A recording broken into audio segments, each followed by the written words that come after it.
Welcome to part 4 of how to memorize Scripture. We started off by using repetition, taking 5 minutes and just reading over and over the verse, getting used to how it sounds. Then we talked about taking 5 minutes one day and thinking about what does it really mean? What is the message? How is it connected? What's the flow of thought there? And working our way through that. And then we talked about working on memorizing this phrase by phrase in part 3. And learning to kind of connect those phrases a little bit, looking back as much as you need, but keep working, trying to get it broken down phrase by phrase, and then knowing how the thought progression is, we can start to put those phrases together. So let's say that now you're doing fairly well. You don't have to look a lot. You just look down and kind of keep yourself going. This you can do looking down as needed, but it really helps with, if you have it memorized as well, to try to do it this way. And what we're going to do is we are going to go through the verse emphasizing a different word each time. Now, you could do the same thing in just the phrases. In fact, let's try it that way. Let's do it that way first, I think, okay, rather than the whole verse. So let's try it by the phrases. Do you remember the first phrase? Remember the reference? Philippians 4, 6, and 7. Okay, we'll just leave that alone. But let's think, what is the first phrase? It is what? Be anxious for nothing. Now, if you had to look that up, that's fine. Now you don't have to look it up. You remember, be anxious for nothing. So here's how I want you to say that, and because it's going to make you think differently about the verse. I want you to say it with a different emphasis on a different word each time. Just go in order like this. So this is the phrase, be anxious for nothing. I want you to say this, be anxious for nothing. Be anxious for nothing.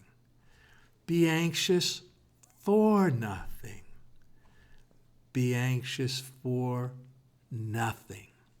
And you see, when you emphasize each word, you're really having a little bit of a different thought about what it means, and I would encourage you to to think about that, okay? So be anxious for nothing. This is something that you're supposed to be.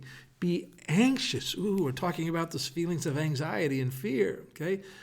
Be anxious for. Okay, so we're going to talk about what is the anxiety? What's the source of the anxiety? What are we supposed to be anxious for? Be anxious for nothing. Oh, wow, okay, that's right, nothing.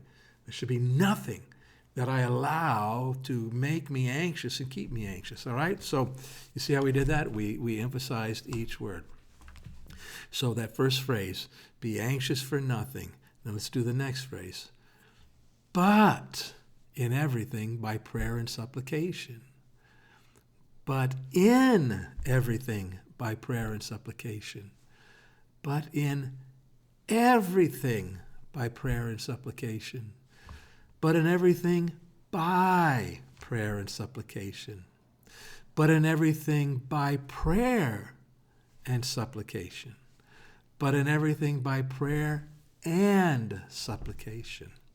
But in everything by prayer and supplication. Okay, so we've got that phrase pretty good. But in everything by prayer and supplication. So let's put the first phrase with the second phrase. Okay, be anxious for nothing, but in everything by prayer and supplication. And what's the next phrase? How are we supposed to do it? That's with thanksgiving. Now that's a pretty easy one to emphasize, right? With thanksgiving. With thanksgiving. And you might really want to, when you get to where you can, include thanksgiving in that phrase. But in everything by prayer and supplication with thanksgiving, and then do the emphasis there. Then it says this, let your requests be made known to God. And again, if you're having to look, don't worry about that, but look and then remember, oh, that's right, okay? So let your requests be made known to God. Let your requests be made known to God. Let your requests be made known to God. Let your requests be made known to God. Let your requests be made known to God.